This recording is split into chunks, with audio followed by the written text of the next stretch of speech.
se manifestasse contra o estabelecimento daquela instituição de longa permanência. E aí, em similaridade a racismo, racismo e sexismo, ele criou o termo ageism, que vem do verbo aging, envelhecer.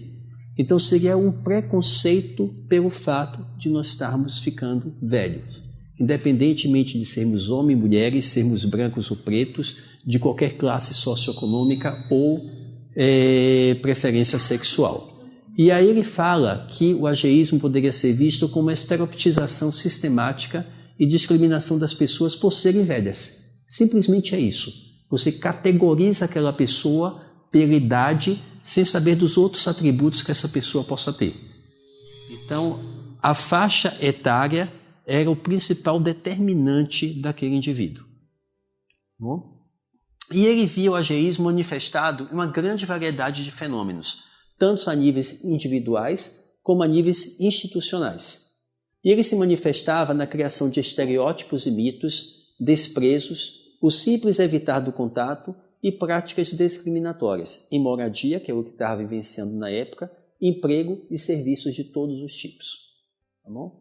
E aí ele completa, décadas depois, que todo mundo estava vangloriando-se de estarmos envelhecendo, que nós estamos tendo uma revolução da longevidade, que nós temos que agradecer aos avanços técnicos e sociais por estarmos hoje em dia vivendo até os 80, 90 anos de idade, mas que mesmo com essa revolução da longevidade, o que ele achava irônico é que a gente continuava embebido na nossa cultura de ter medo de envelhecer. Manifestado por, mais uma vez, estereótipos, linguagens negativas que diminuíam a verdadeira natureza do envelhecer, sua complexidade e sua tremenda variedade. Então, quando a gente fala de ageísmo, e aqui no Brasil a gente não tem ainda um termo que o descreva muito, então uns usam ageísmo, a similaridade no americano, hoje outros usam idadismo, que é de idade, outros usam etarismo, que é de faixa etária, outros usam idosismo, que é de idoso, outros usam velhismo, que é de velho. Então, independentemente da designação, da denominação que a gente utilize, a gente vai utilizar aqui ageísmo, ele seria simplesmente isso aqui, o processo de você criar estereótipos e discriminação contra indivíduos ou grupos pela sua idade. Mas quais são os motivos que levam a isso? Quais são os motivos que ao longo dos séculos têm feito com que esse preconceito tenha se perpetuado e se torne cada vez mais frequente? Primeiro, que todas as culturas sempre valorizam o jovem. Você ser jovem, jovem está associado à beleza, jovem está associado a empreendedorismo, jovem está associado a mudanças, jovem está associado à criatividade, à produtividade. Então, toda vez que você pega uma cultura, independentemente da época em que essa cultura existiu, existiu sempre uma valorização do ser jovem. Depois teve, na época da industrialização, o fato dessa questão de você ter capacidade de produzir em massa. E quem tem isso é o indivíduo jovem. A nossa capacidade funcional, obviamente, vai reduzindo à medida que a gente vai envelhecendo. Eu não consigo carregar 10 caixas ao mesmo tempo, enquanto o indivíduo jovem pode conseguir carregar 10 caixas ao mesmo tempo. A gente não consegue trabalhar em massa da mesma forma que o jovem consegue trabalhar em massa. Então, a industrialização, naquela época, até hoje em dia, perpetua essa questão do preconceito. Depois veio esse que é hoje em dia o grande fomentador do preconceito, que é a tecnologia. Então, a tecnologia, Vale do Silício, é considerado hoje em dia o ambiente mais disseminador de preconceito, porque vincula-se tecnologia ao fato de você ser jovem, vincula-se o fato de você ter determinada idade, não conseguir mais aprender essas novas inovações tecnológicas, e isso te deixaria de lado desse momento que nós estamos vivendo. Depois o mercado também sempre focou nos indivíduos mais jovens, nunca indivíduos mais velhos. Independentemente da gente estar falando que existe uma revolução econômica, economia grisalha, ele sempre é focado em indivíduos mais jovens. Então você pega as campanhas publicitárias, poucas são aquelas que têm indivíduos mais idosos. A maioria é de indivíduos jovens. E por fim, a nossa autopercepção. Nós somos, ao longo do nosso curso de vida, criados com essa concepção de que ser jovem é o que vale a pena. Ser jovem é o importante. E a gente acaba interiorizando isso em nós mesmos. Por isso que, quando ele se vê refletido na retina do outro, que ele sente a idade dele, porque a Cecília Meirelles diz que não se reconhece no espelho e que ela não sabe onde os anos passaram, como os anos passaram, é uma questão da nossa autopercepção do nosso envelhecer. A gente tem uma percepção negativa do nosso envelhecer. A gente não quer envelhecer. E a gente associa envelhecer somente a perdas, nunca a algum ganho. Então essa autopercepção existe na gente e a gente acaba interiorizando esse preconceito. Mas ele é tão difundido, o ageísmo, que em 2016 a Organização Mundial de Saúde lançou uma campanha mundial. E ela fez uma pesquisa com 83 mil idosos em 57 países. E nessa pesquisa ela mostrou que 60% dos idosos disseram ter sido vítimas de preconceito. 60% da população idosa no mundo é muita gente. Existe uma outra campanha feita no Canadá e nos Estados Unidos, que é o Ageism Survey, em que ele pegou pessoas idosas e questionaram se elas tinham sido vítimas de preconceito. E no Canadá, 86% dos idosos disseram ter sido vítimas de preconceito. Isso no Canadá, que sabidamente é um país envelhecido, que sabidamente é um país com campanhas públicas e sociais muito mais intensas. E aqui no Brasil? No Brasil nós temos uma campanha que foi um levantamento que foi feito por Publifolha em 2017, que perguntaram a cada 10 brasileiros se acreditavam existir ageísmo, e 9 disseram que sim, que acreditavam existir preconceito contra idoso. Quando eles focaram nas pessoas acima de 60 anos, 31% delas se sentiram discriminadas. Aí você pensa assim, como é que 9 de 10 brasileiros acreditam ter preconceito, somente 31% disseram ter sido discriminadas? É porque existe um preconceito implícito. Aquele preconceito que é tão subliminar e a pessoa está tão interiorizada aquele preconceito nela que ela não vê preconceito. Então, quando alguém trata ela de uma forma paternalista, e isso é um preconceito, porque é um preconceito em que você tira a capacidade daquela pessoa, diminui aquela capacidade da pessoa de ter uma independência e autonomia, ela não acha isso como preconceito. Quando ela é vítima de uma piada, ela não sente aquilo como preconceito. Então, isso é preconceito. Só que está tão interiorizado nela, é tão subliminar, que ela não consegue reconhecer aquela situação como uma situação preconceituosa. 12% disseram ter falta de respeito por xingamentos, deboches e apelidos. 8% falta de respeito no transporte público. Mas, apesar disso, são os que menos sentem preconceito no trabalho. E aí uma coisa interessante. O preconceito no trabalho pode também ser visto de uma forma subliminar. Toda vez, por exemplo, que você tem uma possibilidade de progredir na sua carreira no trabalho, muitas vezes você é posto de lado pela sua idade. Mas a pessoa não consegue reconhecer aquilo como preconceito. Ela simplesmente vê que ela não está progredindo porque talvez o outro seja melhor do que ela. Economicamente faz sentido. Economicamente faz sentido, tá bom? Mas só que economicamente deixa de fazer sentido porque o mundo está mais velho. A gente pode estar interagindo pode. Assim durante, não tem que esperar? Não, pode falar. Não, porque assim, a primeira coisa que eu me lembro na minha vida, usar tanto essa palavra preconceito, eu acho que está erradíssimo. Comparar velhice com sexo, com raça, olha aí. Eu já vi deficientes físicos comparar com o normal. Quer dizer, isso está errado. Tem que mudar essa ótica. Eu chamo a minha ótica. É respeito, não respeito. Quer dizer, o tão diferente, errado, querendo provar que não. Aí não pode dar certo. Dá até atracação física e tudo, e não está errado. Você está entendendo? Não. É preconceito, é preconceito, é preconceito. Então, você querer colocar uma pessoa que está com físico em que estado, 10 caixas, uma caixa com o outro, ele não está igual ao outro. Não, mas não é questão então, disso. Não vem dizer não. que tem que aceitar aquele que não levanta aquele peso para fazer a mesma atividade. Não, a gente não está falando não, isso. Eu vou continuar escutando. Pode mas falar. Você veja como é difícil. Não concordar nem com isso é fogo, né? Não. Então, assim... Eu me irritava mais, a ponto de ver uma palestra dessa e uma lá, pau, e ela se sentia tão orgulhosa. Eu falei, eu vou ser orgulhosa de cortar minhas pernas e ficar que nem você, numa cadeira de roda.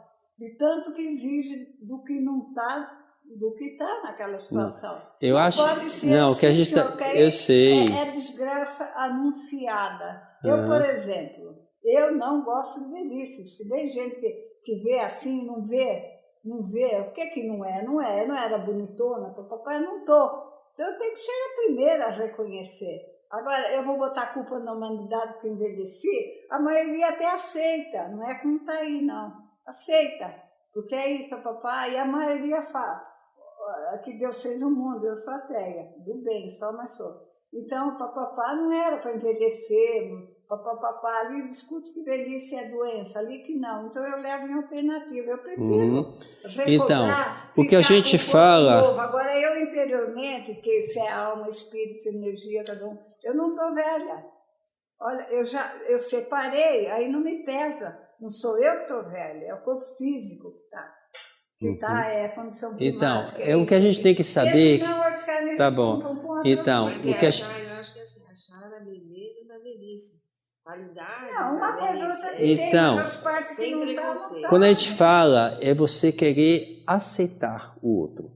Então, o preconceito surge quando você cria estereótipos, quando você classifica. Então, se você classifica, você está criando estereótipos e você não está aceitando. Então, a gente fala sempre que uma sociedade diversa é uma sociedade mais igualitária e uma sociedade mais completa, porque você consegue aceitar as diferenças do outro. Então, você tem que aceitar as limitações do idoso, porque tem limitações. Como eu estava falando, você vai perder sua capacidade funcional? Vai. Você vai andar mais lentamente? Vai. Você vai ter uma pele enrugada? Vai. Você vai ter uma pele caída? Vai. Mas isso faz parte do processo de viver. E você tem que aceitar todos eles com seus defeitos e qualidades. Se a natureza estivesse revitalizando tudo... Só que a natureza não revitaliza. E se eu achar? A natureza não revitaliza. Eu tenho que sumir assim, da circulação, não falar não. Roubar o corpo. Igual o Charlie Chaplin, não tem condição. Parece que eu não posso procurar isso. Também vai envelhecer. Né? Mas vamos lá. 20 anos, não sei que aparência que eu terei se eu achar. Mas eu não gosto de estar envelhecendo. Pra quê? Tá bom, mas eu sei, mas é uma questão pessoal da senhora. É uma questão, qual é o nome da senhora? Maria. Maria, é uma questão pessoal da senhora. Então, assim como você não pode se comparar com ele, ele pode ver a velhice dele de uma outra forma que você está vendo. Então você está vendo a sua velhice como algo que você não aceita, que você não gosta. Foi o que você falou. Então, mas ele pode estar aceitando a velhice dele e encarando a velhice dele de outra forma. Então o que a gente tem que aceitar, ninguém está negando a velhice de qualquer um. Todo mundo não pode negar que todo mundo está envelhecendo. O que a gente tem que fazer é tentar conviver num grupo e um aceitar a diferença do outro. Você encara a sua vida da forma que você quer encarar. Ela encara a vida dela da forma como ela quer encarar. Não, mas minha e todos... violentamente e a minha posição é muito melhor. Diga. A maioria, né, que se sente mais forte que o outro, você é Cristo, político, não sei o quê, ele cria, achando que a pessoa que é mais fraco que ele, então ele se acha superior e cria um preconceito nesse sentido. É isso que como acontece. O homem acha superior à mulher, forte, tudo. Está havendo esses casos de feminicídio. Então, o que a gente tem falado é que, independentemente do que está acontecendo, é um fenômeno muito frequente, tá bom? E é um fenômeno que tem uma série de implicações e consequências. Mas eu posso ter preconceito manifestado de diversas formas. Eu posso ter o preconceito manifestado de uma forma dita positiva, quando eu dou privilégio a uma pessoa idosa simplesmente pelo fato de ela ter acima de 60 anos. Então, existe uma variedade muito grande de envelhecer. Então, quando eu digo, a pessoa tem acima de 60 anos, ele tem direito a utilizar o metrô de uma forma gratuita, isso pode ser um preconceito positivo. Porque nem todos têm necessidade de utilizar o metrô de uma forma gratuita, tá bom? Então, tem a forma positiva e a forma negativa do preconceito, tá bom? Tem aquele preconceito que a gente chama de preconceito compassivo, em que você, eu já falei, paternaliza aquele idoso. Então, ao invés de chamar Maria, eu chamo ela ô Mariazinha. Ou então chamar ela de Dona Maria, eu chamo ô vovó. Isso é um preconceito paternalista, tá bom? Mas também é encarado como preconceito. Por quê? Porque muitas vezes, obviamente não é todas as vezes, ele tira muito a autonomia e independência daquele idoso, porque ele acaba infantilizando aquela pessoa, tá bom? Esse também é um preconceito. Existe... Quando faz isso comigo, eu dou conselho. Sabe por quê? Atrapalha a gente. Eu Muito falo, eu bem. estou numa condição razoável, se não tanto quanto novo, mas DDD, quando vai tirar sangue, não sei o quê. De onde estão tirando isso? Alguém está ensinando. Eu não estou naquele estado, tá? Tá mesmo que sempre foi. Muito bem. E aí... Menino, papapá, aí já... Nós temos outras pesquisas que mostram o quanto esse preconceito está difundido. Por exemplo, essa é uma pesquisa chamada World Survey, Value Survey, de 2006, em que ele pegou assim, áreas, bairros, e perguntou qual tipo de vizinho que você não gostaria de ter. E o idoso está aí, não gostaria de ter. E o idoso está aí elencado entre esses vizinhos que ele não gostaria de ter, junto com drogas adictos, com alterações, com pessoas com algumas doenças, com etc. Mas o idoso está lá, junto a esses, tá bom?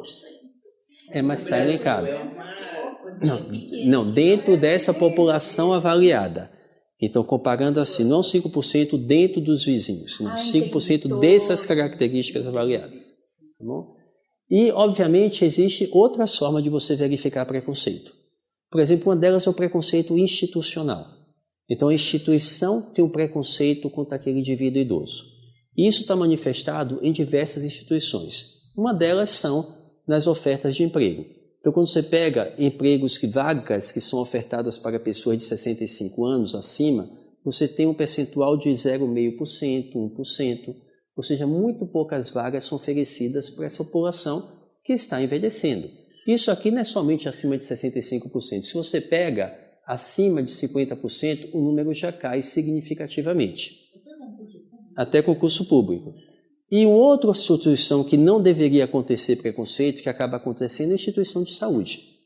Essa pesquisa aqui foi feita em instituições de saúde norte-americanas, em que mostrou com 6 mil indivíduos idosos, e mostrou que praticamente mais de 20% deles disseram ter sido vítimas de preconceito.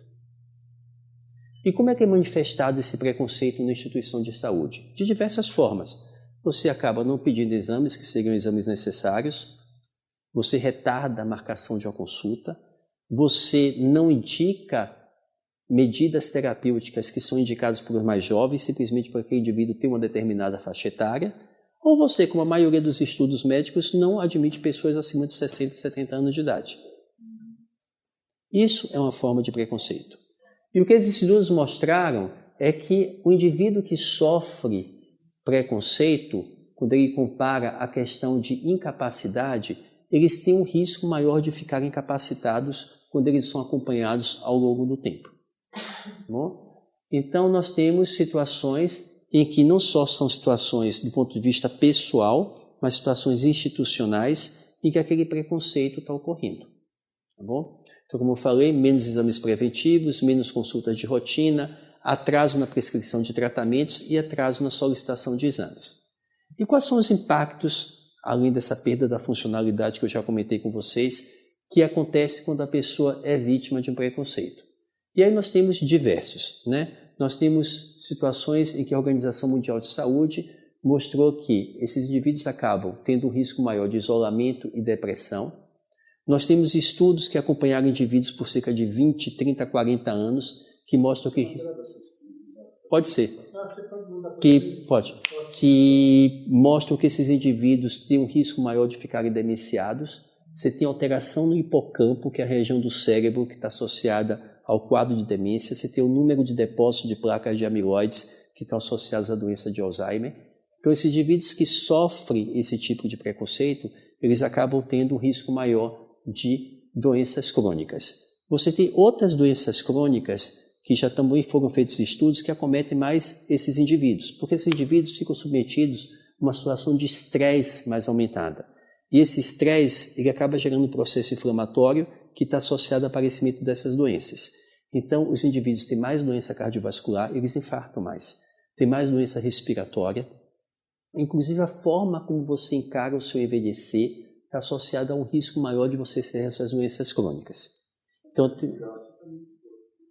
mas quando compara velho com velho. E aí eles tiram todas as outras variáveis. Então ele pega o senhor e ele pega ela. Então ela foi vítima de preconceito, o senhor não. E eles acompanham vocês durante 20 anos. Então o risco dela desenvolver uma doença cardiovascular, o risco dela ter uma doença como uma depressão, um isolamento social, é maior do que o seu. Isso, obviamente, tirando os outros vieses, as outras variáveis. Então, existe uma correlação direta entre o aparecimento dessas doenças e tudo. Então, ele tira o fato de você ser sedentário, ela não ser sedentária, ele tira o fato de você fumar, ela não fumar. Então, todas as outras variáveis são retiradas na correção para ficar somente a variável que você quer que tenha, verificar se tem uma correlação ou não. Que, no caso, seria o preconceito. Nós estamos recebendo muitas iniciativas contra isso. Eu estava lendo na Holanda, eles estão fornecendo em asilo algum jovem que vai estudar naquela cidade, ele pode ficar no asilo morando só para conviver, não paga nada. A Holanda, ela tem uma série de iniciativas muito boas, né? E vocês vão ver que isso entra na questão de como você previne ou combate esse preconceito. Uma delas, além de educar a população, é você estimular práticas intergeracionais. Tá bom? Então, o quê? Um exemplo que existe um clube onde só admite pessoas acima de 60 anos que são sozinhas para encontrar uma companhia de outra que tem conversar. Na Austrália tem bairro, meu filho mora na Austrália, tem um bairro de idoso, a prefeitura estimula esse convívio.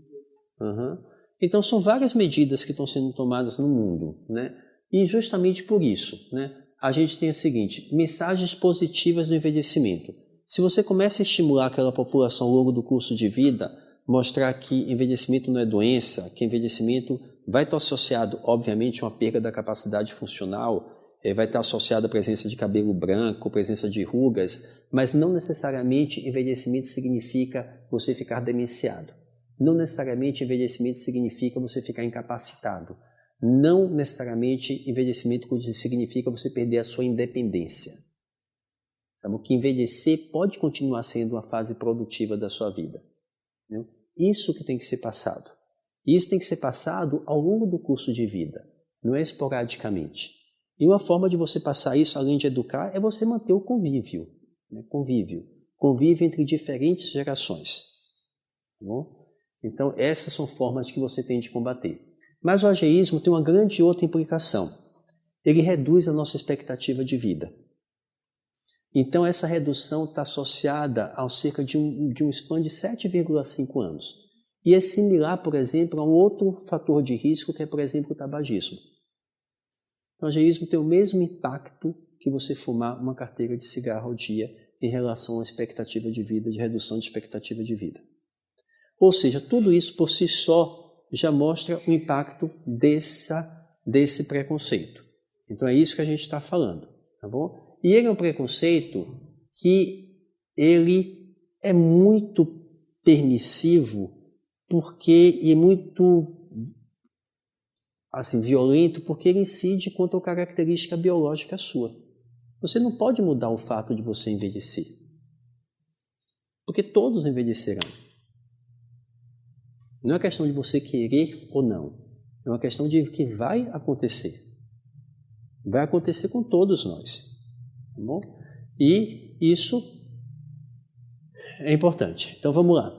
E aí, por que os velhos, quando sofrem preconceito, quando interiorizam esse preconceito, eles têm o risco de adoecer mais além daquelas características inflamatórias? Porque ele começa a perceber que muitas vezes o fato de ele estar com uma dor que não seria normal, ele imputa aquilo como a velhice. E tem uma piadinha assim que diz assim, uma idosa chega no médico, aí ela fala, estou com dor no meu joelho. Aí o médico fala assim, não, mas é da velhice. Aí ele fala assim, mas o outro joelho é tão velho quanto esse e não está doendo. Então, é muito simples você chegar na consulta e você acreditar tudo que uma pessoa está sentindo ao fato dela estar envelhecendo. E isso é uma prática disseminada. E aí o idoso começa a interiorizar isso. Então tudo que ele sente, ele acha que é uma questão da velhice. E muitas vezes pode não ser uma questão da velhice. E aí ele não tem um diagnóstico que ele deveria ter, o retardo do seu diagnóstico, e isso obviamente tem uma série de implicâncias, né? Acredita que o humor deprimido é parte da velhice, que todo velho é chato, que todo velho é deprimido. Não é, depressão não tem nada a ver com velhice, tá bom? Ela pode se tornar mais frequente à medida que a gente envelhece? É, mas ela não é uma característica do velho. Não quer dizer que todo velho vai ser deprimido, assim como não quer dizer que todo velho vai ser demenciado.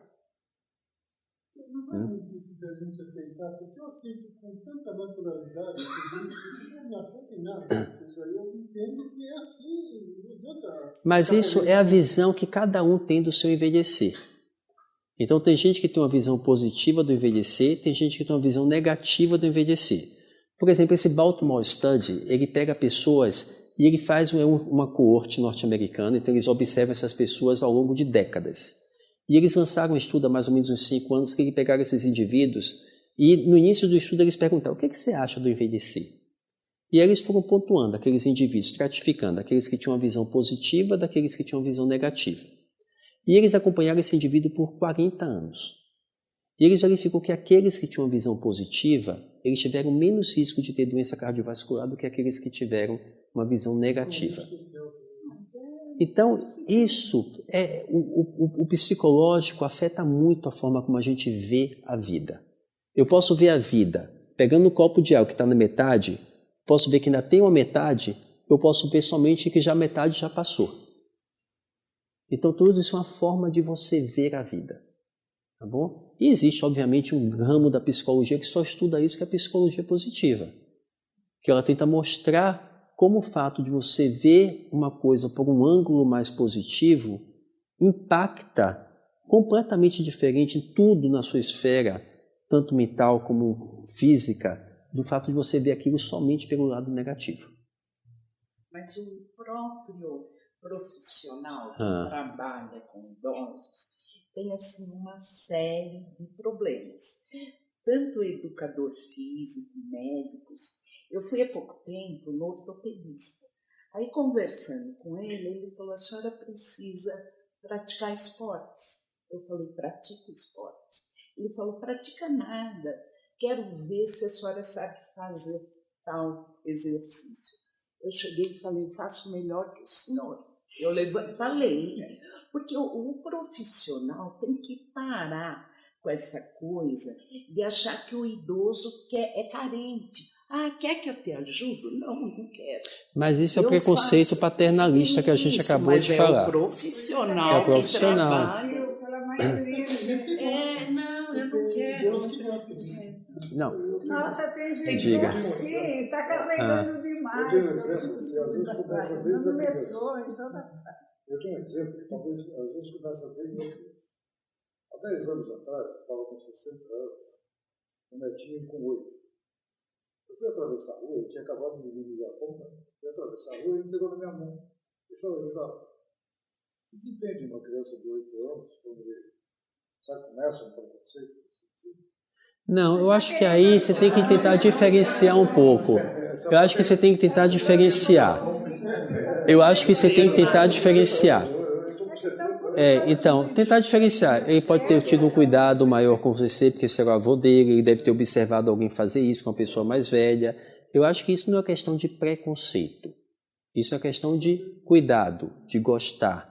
É diferente, entendeu? Eu acho que preconceito, quando ela falou, é questão de ele não saber que ela é uma idosa completamente diferente de mim. Ou que o fato de não fazer exercício independe da idade. Porque se a gente for pegar a questão de sedentarismo, ele é altamente prevalente em todas as faixas etárias. Não é pelo fato dela ser idosa que ela não pratica atividade física.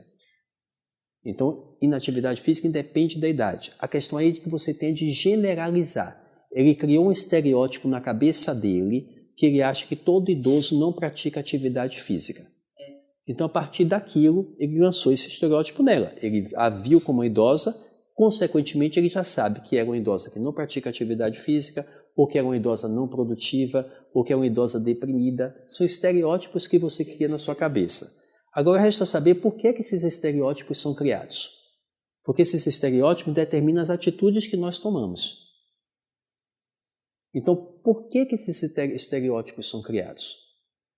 Isso depende das culturas em que você está. Ele é criado porque desde cedo ele ouviu a mensagem, ou passou-se mensagem para ele, de que o idoso é um idoso que é incapacitado, que não pratica atividade física, que não é produtivo, e ele internalizou aquilo. Aquilo é a ideia que ele tem do envelhecer.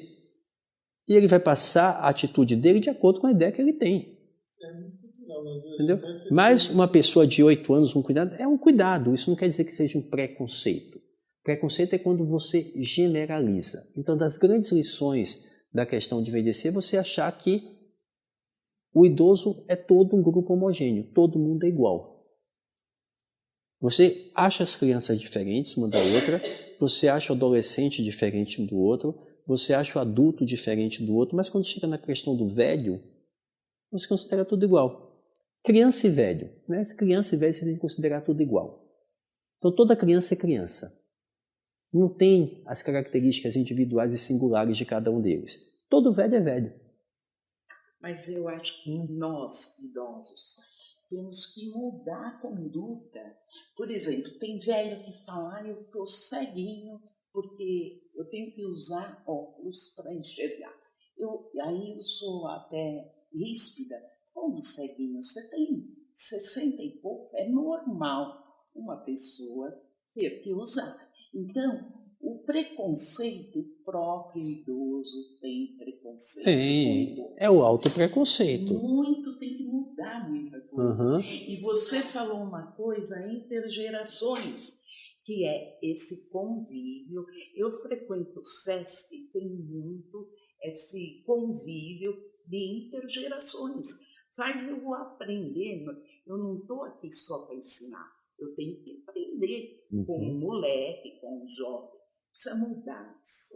Precisa. Eu acho, nós idosos. Precisa. Isso que ela está falando aí sobre o profissional, não só do idoso, jovens no momento, eu conheço coisas reais na história que eu ouvi, mas também na parte do idoso. Às vezes o profissional deixa a pessoa bem pior do que a pessoa se encontra. A pessoa vai procurar um psiquiatra, um psicólogo, de repente está até melhor do que a pessoa está tão séria. Aí quando sai lá de dentro, depende de como fala, a pessoa sai de lá, às vezes nem tem aquela depressão e sai de lá daquele jeito. Eu conheço muitos no momento, passando por situações até de faculdade, problemas aí, quando entra lá para pedir uma ajuda, um socorro, para tirar aquela solução que não está conseguindo resolver, ele sai de lá pior. Por exemplo, dentro do Hospital das Clínicas, eu estava presente, lá tem toda a equipe, né, que depende na parte da dermatologia, então entrou pessoas lá precisando ir, porque só vai lá se estiver doente, só vai encaminhado do ano, não consegue entrar lá de qualquer jeito. E aí do médico olhar, pode ir embora, porque olha ali, ó, tanta gente com câncer, você não foi lá por isso, você foi lá precisando de uma ajuda que alguém encaminhou. Aí como tu vai olhar para a pessoa e falar, não, olha quantos estão ali com câncer, não, você não foi por isso. Então, quer dizer, o profissional deixou a pessoa bem pior do que a pessoa entrou lá dentro. Então, é bem feminino, a situação da pessoa é qualquer coisinha. Então a gente tem que ver que, assim, profissionais, existem diferentes tipos de profissionais, né? Aí uma questão de formação profissional, né? Aí uma questão de você agir de acordo com suas crenças, com seus preceitos, você vai tratar uma pessoa ou bem ou mal, independentemente da profissão, pode ser um profissional de saúde, pode ser um advogado, pode ser um atendente, né? Isso aí vai depender da sua formação. Então isso aí é uma coisa que extrapola essa questão, porque isso aí reverbera para todas as outras situações. Eu posso tratar mal ser um caixa de supermercado e tratar mal aquela pessoa. Entendeu? Eu posso ser um médico e tratar mal aquele paciente independentemente da idade dele. Então isso aí é uma questão de formação pessoal, não é uma questão de preconceito pela idade. Tá bom?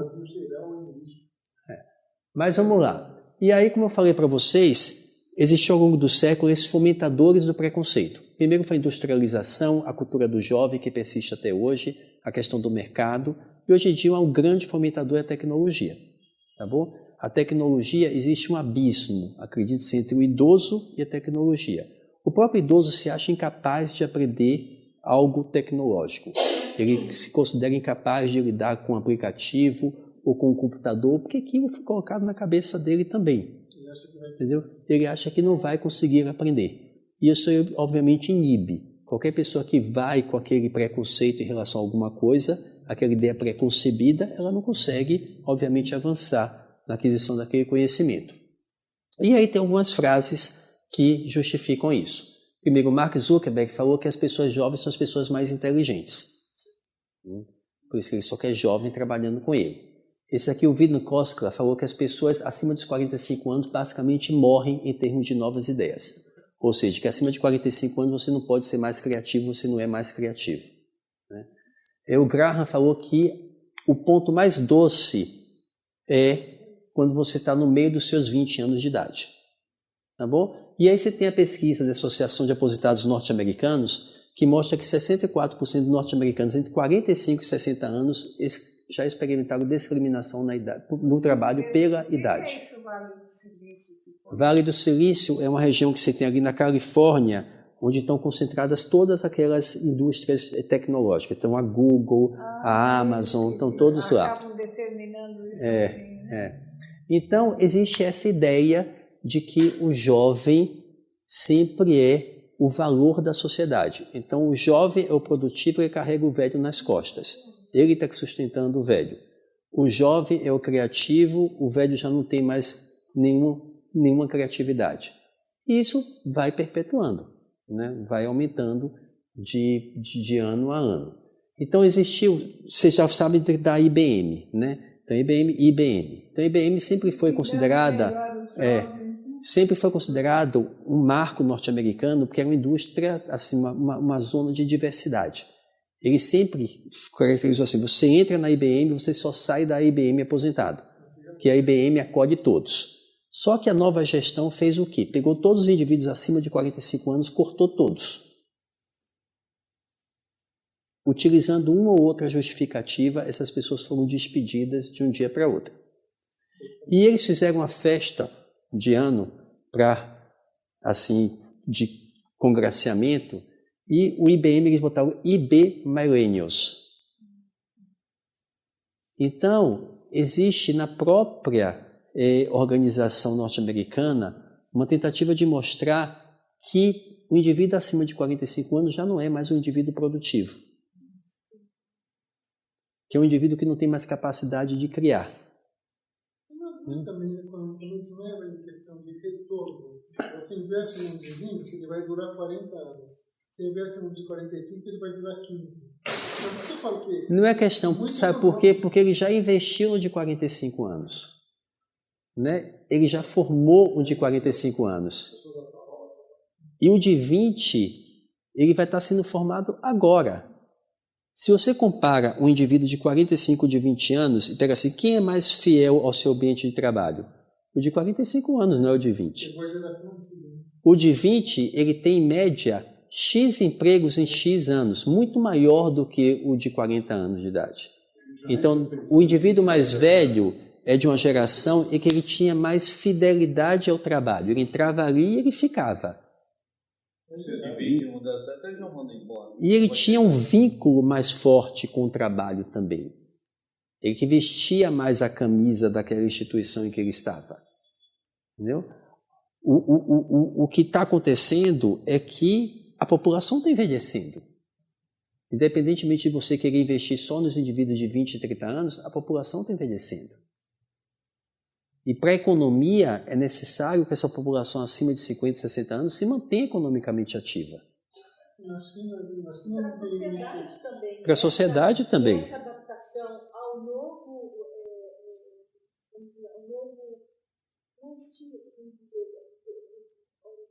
nova realidade tem que se adaptar. Óbvio. A China está com um modelo que eu acho que no fim das contas vai pegar, porque a China não tem INSS. Tem aposentadoria. Então está se formando, tem até uma lei que obriga os filhos a cuidar dos pais lá. Está se formando aos poucos uma cultura que os avós educam os netos enquanto os pais estão trabalhando para sustentar todo mundo.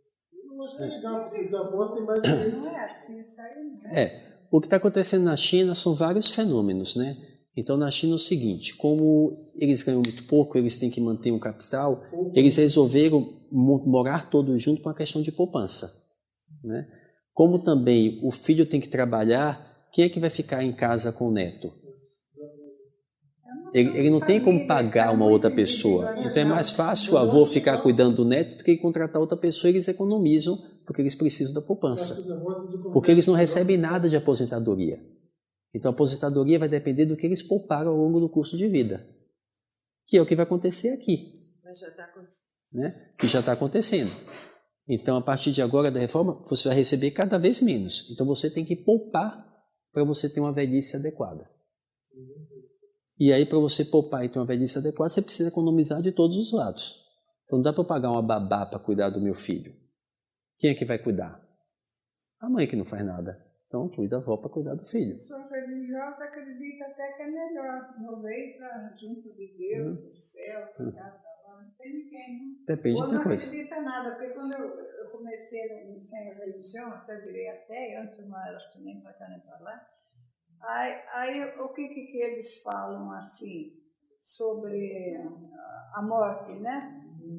Eu falei, eu não vou morrer, porque a essência saiu, eu virei alma, espírito, o corpo. O padre fala, tem que falar pela carne. A carne, espírito, agora é tudo junto. Então, que tanto fala de alma, de espírito, que na hora de botar uma lógica aí já não sustenta. Aí não dá. E essas depressões, tudo, eu vou em posto de saúde, eu vou em reunião que nem tem nada a ver comigo, para escutar. E eu vejo que põe na memória para esquecer, porque vem da religião. Eles falam, agora eu não penso em nada, Jesus me arrebata. E não pensa mesmo e fica desmemoriado. Então, essas causas aí, quem acredita ou não nessa continuação de vida, já é uma outra. Eu quero o corpo, mas eu levo em alternativa. Uhum. Se eu sair e for até melhor, quem está à minha frente aí, que eu considero que eu tenho mesmo, então tá, melhor eu desencarnar. Desencarna, né? Sai do espírito, o corpo cai, muda para outro. Uhum. A pessoa está sem imaginação, então isso aí, sei lá onde é que está, né? Então, Ficar contando anos, voltar para trás, é lógica. Se eu tivesse 20 anos, não é essa a lógica. Tem que pôr isso bem firme. A lógica é que vai ter 30, 40, 50, 60. Mais, contar em anos de luz, é outro entusiasmo. Então vamos lá, como é que a gente previne esse ageísmo? Se é possível prevenir ou se é possível combatê-lo? A gente já falou duas formas. Primeiro, a gente tomar consciência do que é. A gente saber do que isso acarreta, né? Então, a gente ter noção de que o fato como eu encaro me envelhecer vai repercutir lá na frente. Então, se eu encaro envelhecer de uma forma positiva, eu vou envelhecer positivamente. Se eu encaro envelhecer de uma forma negativa, é muito provável que eu vá envelhecer de uma forma negativa. Bom, o fato de eu reconhecer que determinadas situações, elas não acontecem porque eu estou envelhecendo. Eu não vou ao médico e o médico determina tudo que eu tenho decorre do fato de eu estar velho. Mas que é isso que produz essa doença, né? Não é. Não é. Entendeu? E aí nós temos como conscientizar isso. E o grande propagador dessa mudança são campanhas educacionais e convívio intergeracional, tá bom? Vários estudos já mostram isso. Por exemplo, se você pega estudante de medicina, aí você pega o estudante de medicina, a especialidade menos pretendida no curso de medicina é geriatria. Então, menos pretendida. É a que mais tem demanda, mas não é só no Brasil, é no mundo. Existe um déficit enorme de geriatras porque os alunos de medicina não querem fazer geriatria. E aí se pergunta, por que eles não querem fazer geriatria? Deve ter um motivo. É porque eles encaram o paciente idoso como um paciente que demanda muito. É um paciente que demora na consulta. É um paciente chato. É um paciente poliqueixoso. Eu tinha escutado um médico dizer isso de pediatra. Muitos não querem mais ser pediatra por isso. Mas pediatria não está querendo porque não está nascendo pouco filho. Então está faltando emprego para pediatra. Tá bom?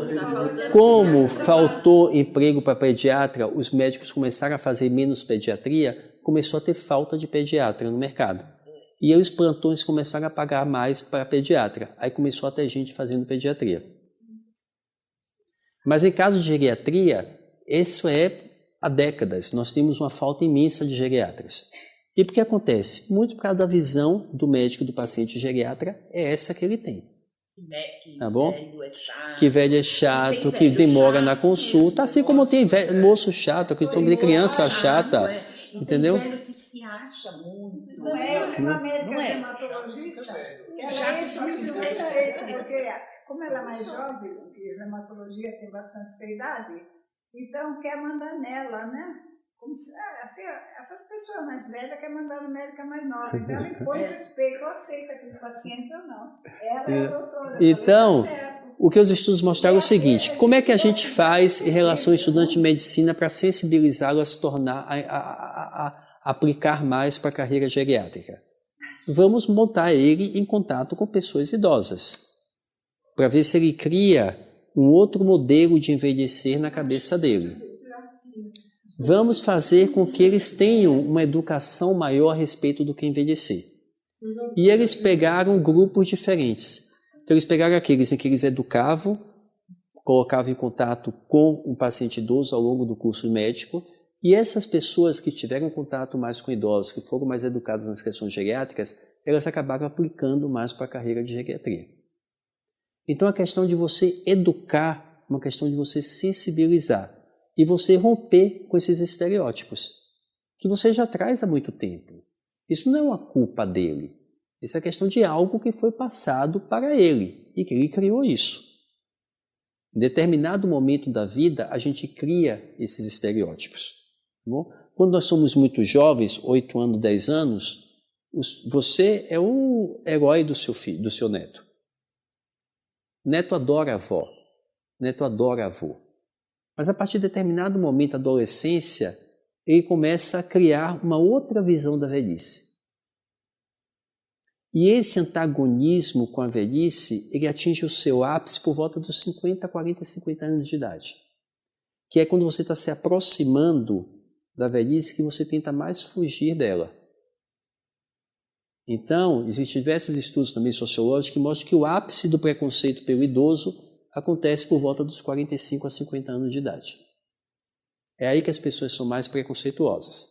Mas uma forma de romper isso é através de campanhas. Existem campanhas no mundo inteiro em relação ao preconceito. Tá bom? Uma tentativa de sensibilizar a população. Existe até esse site aqui que vocês deveriam dar uma olhada, que é esse Advanced Style, que esse fotógrafo ele começou a pegar pessoas na rua e começou a fotografar idosos que continuam se vestindo de acordo com como eles querem. Porque idoso não quer dizer que você se vestir como um idoso, ou uma coisa sem criatividade, sem originalidade. Não quer dizer que você não possa se maquiar quando você é uma idosa. Não quer dizer que você não possa estar com o cabelo arrumado como é que você é idosa. Então ele começou a pegar essas pessoas e mostrar que independentemente da idade, você pode continuar tendo um estilo e que você pode melhorar essa forma, essa visão que os outros têm da velhice. Uma outra forma é a gente educar. Tem diversos quiz que mostram o que você pensa do envelhecer. E ele vai mostrando, pontuando o que é errado e o que não é errado. Então ele pergunta assim, num desses quiz, você acha que todo idoso é dependente? Tem gente que coloca assim. Ele mostra que não. Somente 20% dos idosos são dependentes, ou seja, 80% deles não são. Você acha que todo idoso é demente?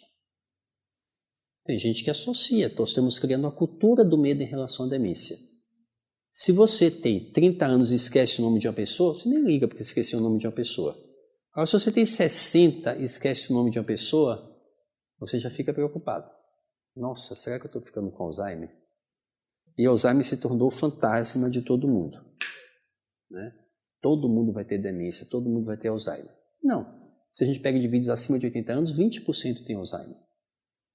É muito maior do que o indivíduo jovem? É. Mas mesmo assim é menor do que a maioria. Então essa cultura do medo está sendo criada. E tudo isso é estereótipo. E isso precisa ser rompido como? Mostrando através de evidências que isso não é verdade. Que isso é um mito, não é um fato. Tá bom? Que nós temos que romper com esses mitos. E aí foi baseado nisso e naquela campanha que eu mostrei para vocês da Organização Mundial de Saúde de 2016, que eles criaram 10 concepções erradas que aumentam esse preconceito. Primeiro, que existe o idoso típico. Todo idoso é igual. A gente já falou que não. Ela é diferente dela, que é diferente dele, porque foram escolhas de vida diferentes. De repente, um resolveu fazer atividade física a vida inteira, chega aos 60 anos de idade, ele está nadando 3.000 metros por dia, e a outra que 60 anos já não consegue andar daqui para ali. Que foi uma escolha pessoal. Ou ela teve uma série de intercorrências ao longo da vida dela que fez com que ela se tornasse reduzida funcionalmente aos 60 anos, e ele não. Mas eles são diferentes. Assim como toda pessoa é diferente. Não é o fato da idade que determina que todo mundo seja igual. A diversidade no idoso é aleatória, não é o comum. Todos nós somos diversos. Porque nós não somos determinados pela nossa idade. Eu sou determinado por uma série de fatores, dentre elas a idade. Mas a idade é só um registro social. Eu defini como sociedade que adolescente vai até os 19 anos porque eu defini. A adolescência nunca nem existiu, foi uma entidade criada. Eu defini que idoso é a partir de 60 anos porque eu defini. Aqui é 60 anos, lá fora é 65 anos, na Itália agora é 75 anos. Depende do interesse. Interesse social e econômico. Eu não quero dar aposentadoria para muita gente. Vamos aumentar para 75 anos. Então, isso é um contexto que foi definido por uma série de outros fatores.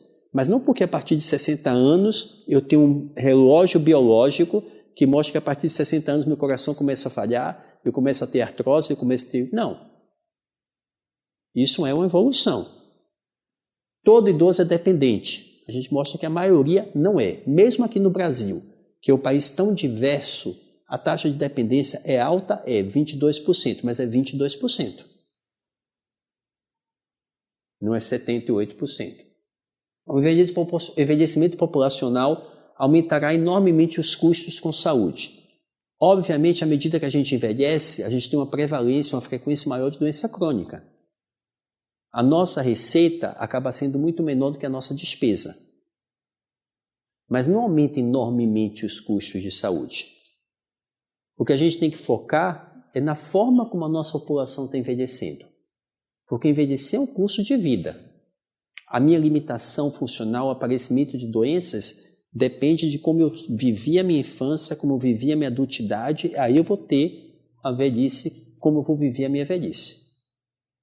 Então, se eu não fumo, se eu não bebo, se eu faço um controle das minhas doenças, eu vou envelhecer de outra forma pela pessoa que bebe, que fuma, que não pratica atividade física. Então é importante você focar em oportunidades para que essa população envelheça bem. 70 é o novo 60, no 70 não é o novo 60, 70 é 70. Obviamente que o indivíduo de 70 anos hoje é completamente diferente do indivíduo de 70 anos de algumas décadas. Primeiramente porque há algumas décadas as pessoas nem chegavam a viver 70 anos. Mas nem todos, né? Nem todos, porque a gente não pode generalizar. Cavalo com 80 anos, meu pai com quase 80. Então, porque é diferente. Quanta gente com essa idade que estava Então, porque é diferente. Você tem uma ideia, em 1945, a expectativa média de vida do brasileiro era de 47 anos. Não era por causa da mortalidade infantil? Não, porque não é por causa da mortalidade infantil, é porque tinha diversos fatores. Um deles é que a gente não tinha condições básicas, saneamento básico, a gente não tinha antibiótico terapia, não tínhamos nada disso, sobretudo saneamento básico. Né? Então as pessoas morriam muito cedo devido a isso. Né? Mas independentemente disso, hoje em dia nós temos uma expectativa média de vida de 76, 77 anos. Foram 30 décadas que foram ganhas nos últimos anos. Tá bom? Boa saúde no idoso é ausência de doença. Não, boa saúde não é só ausência de doença. Boa saúde é muito mais do que ausência de doença. É você estar bem fisicamente, é você estar bem socialmente. Hoje em dia, um dos grandes problemas com a população mundial, não só idosa, é a questão da solidão e do isolamento. Isso é tão grave que na Inglaterra criou-se o Ministério da Solidão. Porque 25% dos ingleses, 25% dos norte-americanos, independentemente da faixa etária, obviamente se torna maior com a medida que a gente envelhece, disseram que se sentem sozinhos. E essa solidão não é escolha, porque quando você escolhe ficar sozinho, isso aqui não te afeta. Então, eu vou ficar sozinho porque eu quero escrever um livro. É uma opção minha porque eu tenho o objetivo de ficar sozinho. Agora, quando você está sozinho, solidão, é quando você não tem uma relação que te complete. Então, você pode estar casada e o seu marido não te completa. Você se sente sozinha. Você pode estar nessa sala inteira aqui, cheia de gente, e você se sentir sozinho. Então, isso é o sentir-se sozinho. E isso também tem uma série de implicações. Obviamente, à medida que a gente envelhece, o nosso risco de nos tornarmos solitários é maior. Seu marido morre, seus amigos morrem, seus filhos viajam, vão para outra cidade. Você fica isolado. Você deixa de trabalhar, você fica isolado. Você fica só. Entendeu? Mas está cada vez mais frequente em todas as faixas etárias que tem campanhas mundiais sobre isso. Tem campanha mundial na Inglaterra, tem campanha mundial nos Estados Unidos, porque isso aumenta a taxa de depressão, isso aumenta a taxa de suicídio. E suicídio está se tornando cada vez mais frequente em pessoas idosas também. As famílias são as únicas responsáveis por prover o cuidado que o idoso requer. Não, obviamente existe uma questão não só da família, mas da comunidade e do Estado. Teoricamente, teria que ser responsável por esse cuidado. Né? Aqui no Brasil, obviamente, vai ser sempre a família, porque o Estado não está provendo nada e provavelmente não vai prover nada mesmo, então tem que se cada um cuidar do seu envelhecer, da sua necessidade de cuidado. Gastos com a população idosa não são investimento, a gente viu que sim, se você investe, a pessoa envelhece melhor, então a pessoa acaba determinando menos gastos na velhice. A forma como envelhece é determinada pela minha genética, não é. Tá bom? A forma como envelhece é determinada por escolhas pessoais. Tá bom? Estilo de vida. Isso que determina a forma como envelheço. Então, quando a gente fala em hábito de vida saudável, a gente está falando em praticar atividade física, a gente está falando em estar dentro do peso, a gente está falando em não fumar, e beber moderadamente e dormir bem. Esses são 5 hábitos adequados. Existe uma campanha, uma pesquisa nos Estados Unidos que pesquisou 395 mil indivíduos acima de 18 anos. Quando ele perguntou sobre 5 hábitos, somente 6% da população norte-americana tinha esses 5 hábitos. Então dá para se imaginar como essa população vai envelhecer. Né? Hoje um dos grandes dilemas da população mundial é o fato de estar todo mundo sedentário e o fato de estar todo mundo acima do peso. Todo mundo não, mas 60% é sedentário e 60% acima do peso, o que já é uma boa proporção da população. Como fazer essa pessoa entender que o fato de ela estar sedentária hoje vai implicar o fato como ela vai envelhecer no futuro? Né? Isso tem que ser conscientizado. E a aposentadoria mandatória pela idade ajuda a criar emprego para os jovens? Não, já está mostrado que não. Isso é somente uma mensagem que está fomentando cada vez mais uma discórdia entre o jovem e o velho. O jovem vê aquele velho como alguém que está tomando o emprego dele. Ele não vê que é a economia estagnada que está tirando o emprego dele. Não é a questão do velho. É a questão do que a economia não está crescendo. Por isso que os empregos não estão sendo gerados. E aquele velho está gastando dinheiro. E o fato daquele velho gastar dinheiro é que está fazendo com que a economia ande um pouco mais. Vocês têm ideia, hoje nos Estados Unidos, de cada dólar gasto na economia norte-americana, 51 cents, ou seja, mais da metade, é por indivíduos acima de 50 anos. Então, eles investem na população idosa.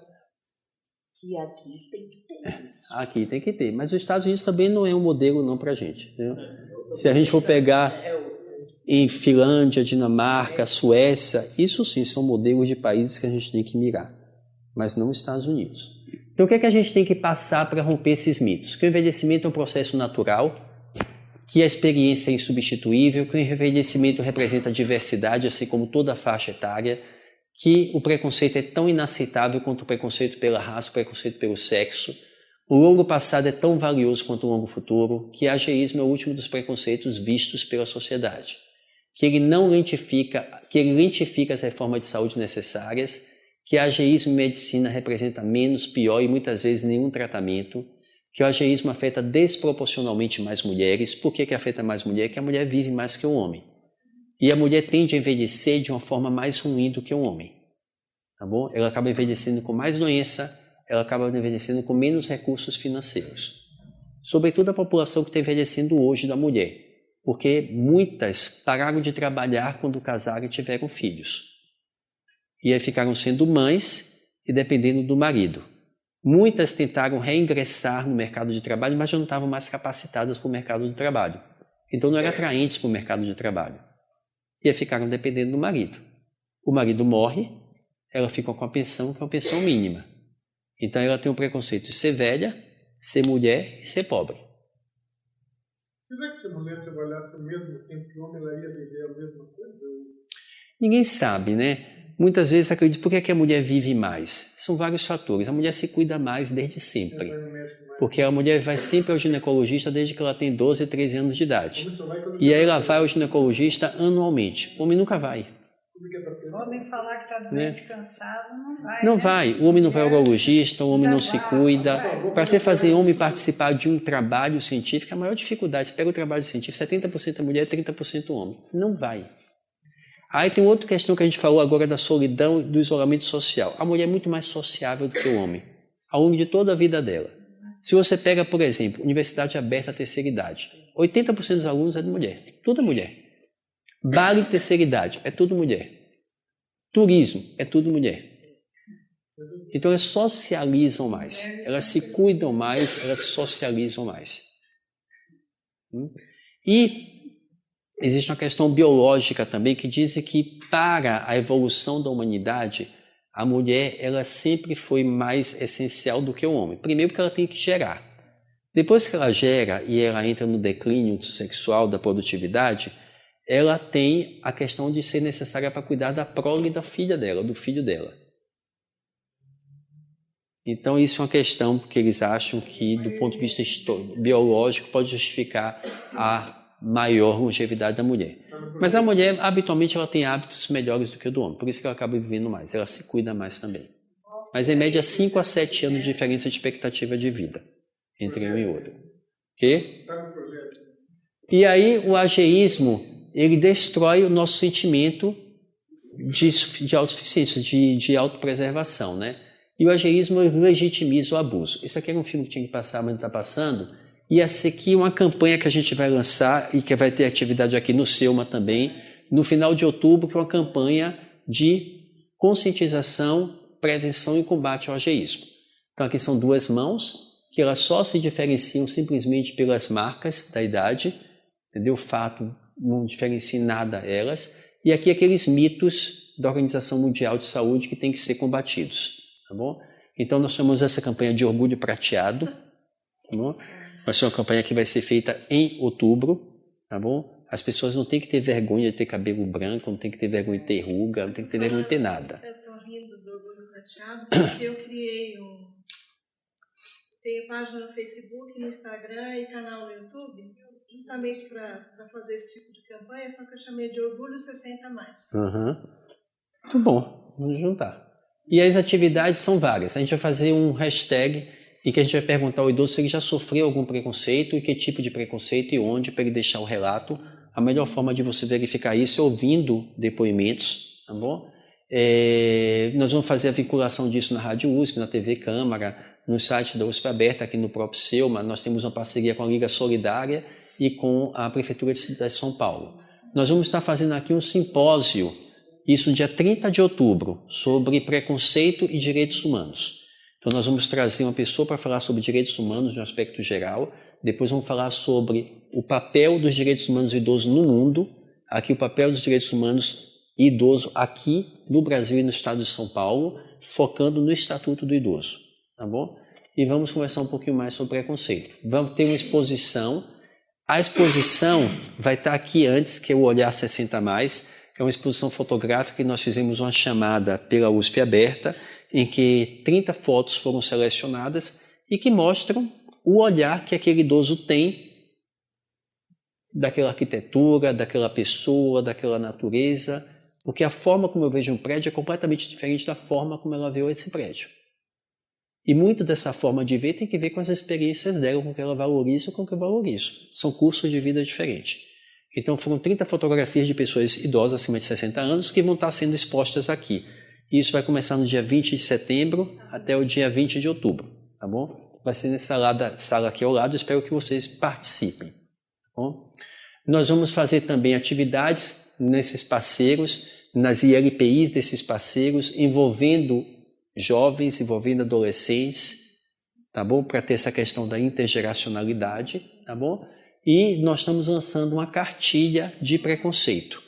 Essa cartilha de preconceito vai ser distribuída para quem tiver interesse, para saber um pouquinho das noções básicas do que é esse preconceito pelo idoso, o que é esse ageísmo, tá bom? E vamos ter também um USP-Talk ageísmo que vai ser feito lá na Arena Santander, que é da USP. Então são todas as atividades que nós estamos programando para acontecer no dia 30 e 31 de outubro, nesses diversos pontos da cidade. Nós esperamos que essa campanha, ela, obviamente, aconteça todos os anos e cada vez de uma forma mais forte, pegando mais instituições parceiras, de tal forma que todos possam ter alguma noção, possam ser um pouquinho, ouvirem um pouquinho, se educarem um pouquinho a respeito disso. Esse é o nosso grande propósito.